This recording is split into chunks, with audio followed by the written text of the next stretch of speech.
ফের বড়সড় দুর্ঘটনা ভারতের গুজরাটে। ব্রিজ ভেঙে নদীতে পড়ল একের পর এক গাড়ি। এই ঘটনায় অন্তত 9 জনের মৃত্যু হয়েছে বলে জানা গেছে।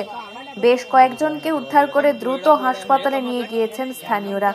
জানা যায়, গুজরাটের মহিসাগর নদীর ওপর ভদোদরা ও আনন্দ জেলা সংযোগকারী অত্যন্ত ব্যস্ততম ব্রিজ এটি। বুধবার 9 জুলাই সকাল 8টায় গাড়ি চলার সময় হুড়মুড়িয়ে ভেঙে পড়ে ব্রিজটি। এর জেরে একাধিক লরি, গাড়ি ও বাইক নদীতে গিয়ে পড়ে। প্রত্যক্ষদর্শীদের দাবি, সেতু ভেঙে পড়ার জেরে দুটি ট্রাক, অটোরিকশা ও গাড়ি নদীতে পড়ে যায়। একটি ট্রাক ব্রিজের মুখে আটকে যায়। খবর পেয়ে দ্রুত ঘটনাস্থলে যায় পুলিশ, দমকল বাহিনী ও ডুবুরির দল। বেশ কয়েকজনকে উদ্ধার করা হলেও 9 জনের মৃত্যু হয়েছে বলে জানা গেছে। দুর্ঘটনার কারণ হিসাবে প্রাথমিকভাবে অনুমান, ব্রিজটি প্রায় 43 বছরের পুরনো, ফলে এমনিতেই দুর্বল ছিল ব্রিজটি। তার উপর গত কয়েকদিন ধরে ভারী বৃষ্টি ও নদীর জলস্তর বেড়ে যাওয়ায় এই দুর্ঘটনা বলে মনে করা হচ্ছে। যদিও প্রশ্ন উঠছে, ব্রিজটি এত পুরনো হওয়া সত্ত্বেও কেন সেটির পরিদর্শন ও মেরামত করা হয়নি।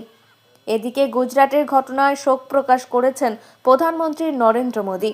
নিহতদের পরিবারকে 2 লক্ষ টাকা করে আর্থিক সাহায্য দেওয়ার কথা ঘোষণা করেছেন তিনি। আহতরা পাবেন 50,000 টাকা। ঘটনা তদন্তের নির্দেশ দিয়েছেন গুজরাটের মুখ্যমন্ত্রী ভূপেন্দ্র প্যাটেল। কিভাবে সেতুটি ভেঙে পড়ল তা তদন্ত করে দেখা হচ্ছে।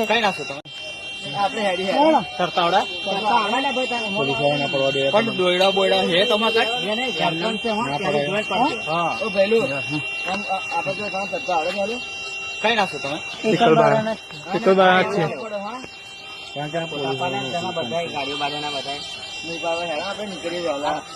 તમે કઈ જવાનું?